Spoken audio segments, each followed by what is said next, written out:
What's up, guys? This is Brandon of Steel Cogs, and recently Battlefield 4 had a client-side patch update, and that actually kind of mistakenly, included new weapons from the Battlefield 4 China Rising map pack, which isn't out yet.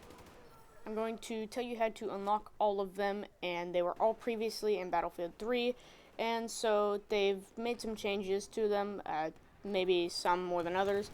But first off is the L85A2.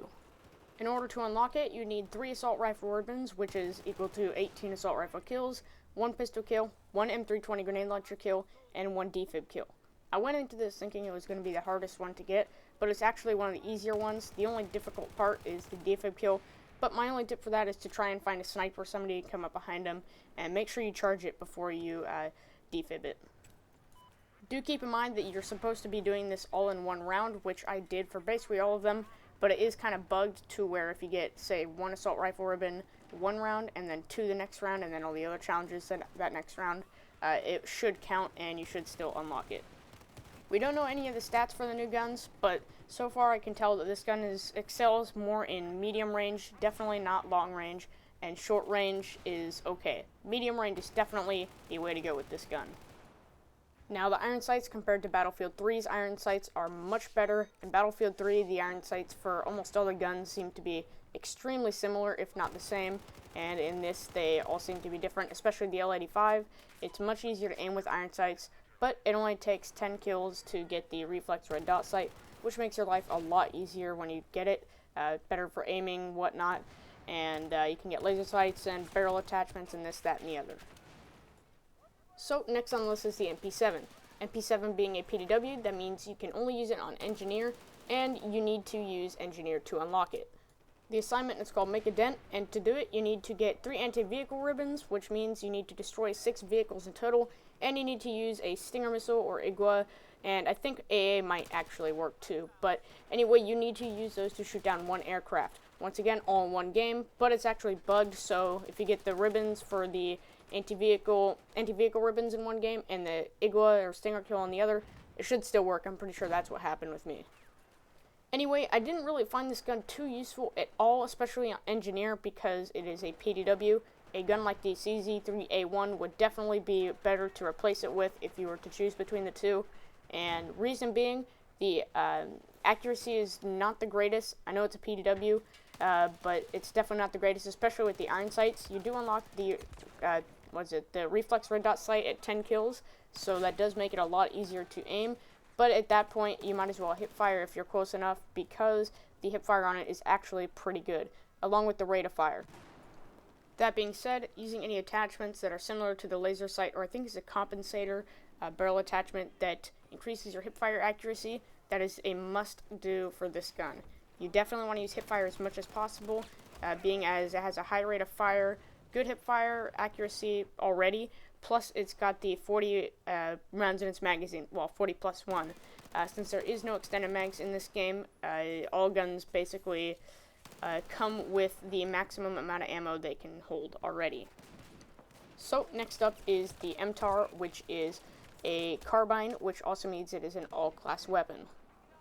The assignment aim to unlock this is multi-talented, and you need 1 assault rifle kill, 1 sniper kill, 1 grenade kill, and 1 LMG kill, all in one round. But it is bugged, although I don't think it's bugged for this particular challenge, because it has nothing to do with ribbons or anything else like that.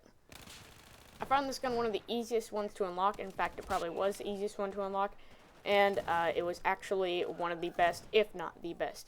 It has an extremely good rate of fire, and extremely good hip fire, which makes it similar to the one that was in Battlefield 3, stat-wise and damage and gameplay-wise, but it looks a bit different. I think it looks fairly similar, but a little bit different. The reload animation for it is actually different, and it's really cool if you ask me.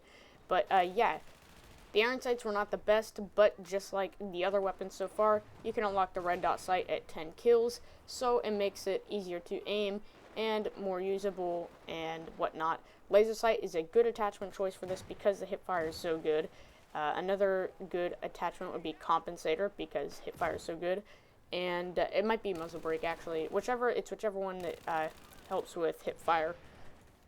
As you can see, the hip fire damage and accuracy is pretty good when I am hip firing, and aiming down sight isn't too bad either, but the recoil and range is definitely, you want it to be in close range, and maybe close to medium range. Definitely not long range though. For Team Deathmatch, I found it more useful on Recon rather than Assault or anything else, because it is Team Deathmatch, and on Recon you can use motion sensor balls and all the other good stuff with it. And next up is the RPK-74M. The 74M is basically the machine gun version or variant of the AK that was in Battlefield 3 as a default starter weapon. Except it has a higher magazine count and a much slower rate of fire. It's super simple to unlock. The assignment name is Power Keg, not Powder Keg like a lot of people think it is. But all you need is 3 LMG ribbons, which is 18 LMG kills, fairly easy, and 1 mortar kill. That's it. It being super easy to unlock is kind of made up in a negative way. I say that because it definitely is not the greatest gun in the game. When I first used it, I noticed that it seemed almost delayed when my shots would hit people. I'd be aiming dead on them and I'd get no hit marker or anything, and I'd get hit markers later on. I don't know if that's just me or is a bug or anything. It's probably just me, but I don't know, that's how it seemed. Now, the best way I found to use this gun is to be in a defensive position, and by defensive, I mean sit back and use your bipod when you can. Now, I'm kind of a hypocrite when I say this because I can't stand getting killed by bipods, but it seems that is the only way to make this gun decent. You definitely cannot rush people.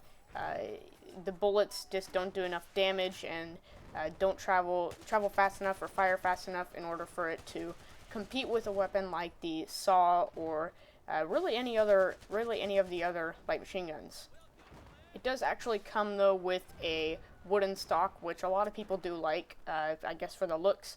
I don't really mind either way, but it does look pretty cool. It looks like a AK-47, or like one of the older AK-47s would look, and I guess some of the older RPKs, but yeah, that's one thing people do seem to like about it. The first sight you do unlock is that PKA scope you're seeing right now. You do get the Cobra sight, I think 80 kills, but I wasn't going to go 80 kills just to unlock that. This sight was good enough, especially when you are using it in a kind of back of the map position. But you can also get the magnifier fairly early, I think 20, 30 kills maybe. And yeah, that does help the gun out a lot, especially if you are using it at longer ranges, but it is still difficult to use at those ranges. Last but definitely not least is the L96A1 sniper rifle. The assignment name is Need Only One, and to unlock it you need 3 sniper rifle ribbons, which is 18 sniper kills, 1 shotgun kill, 1 DMR kill, and 1 C4 kill. This gun wasn't so popular in Battlefield 3, mainly because the accuracy, definitely the rate of fire, seemed a bit off, and the way you scoped in was a bit different than the other sniper rifles, so it was much different, and a lot of people seemed to not use it as much. Also because the stats on paper, I think, weren't as good as it actually was in game. But in this, it is an awesome gun so far. It sounds awesome, and the bolt pull animation is really awesome. I don't think any of the other snipers did that in Battlefield 3 or in this game either. So it's definitely different, and it looks pretty awesome. Attachments and gadgets with this gun will always vary. They'll vary depending on the game type. Team Deathmatch, you would probably want to use spawn beacon and motion sensors. The gun itself, you're going to want to use straight pull bolt when you unlock it, which should only be 50 or 60 kills. I don't know off the top of my head, but unless you plan on doing long range sniping, then you want to unlock the larger scopes, like the, 40? I think it's 40 times the biggest one at 130 kills, which seems like a lot, but if you actually use a gun and get good with it, it's not all that much. If you do plan on long range sniping though, a bipod and a 20 times hunter scope, which can be acquired in battle packs, or the ballistic scope is a must-have, definitely. For any other uses though, I would suggest the 8 times scope with straight pull bolt and the variable zoom if you like it. I usually use the variable zoom, so that's what I would recommend. If you did stick around this long, I really appreciate it, and if this did help you, then make sure to leave a like and a comment. I know it is difficult to find out how to get these guns because there's no assignments on Battlefield or Battle Log or in game to show exactly what you need. So I did some searching around and figured this out, and yeah. This did take a lot of work though, and definitely some raging along the way, trying to unlock some of the guns through the difficult challenges. But if you did like it, make sure to leave a like and a comment. And if you'd like to see more stuff like this, and you aren't already subscribed, then make sure to subscribe. Peace. Ooh, kill him. Hey, terror!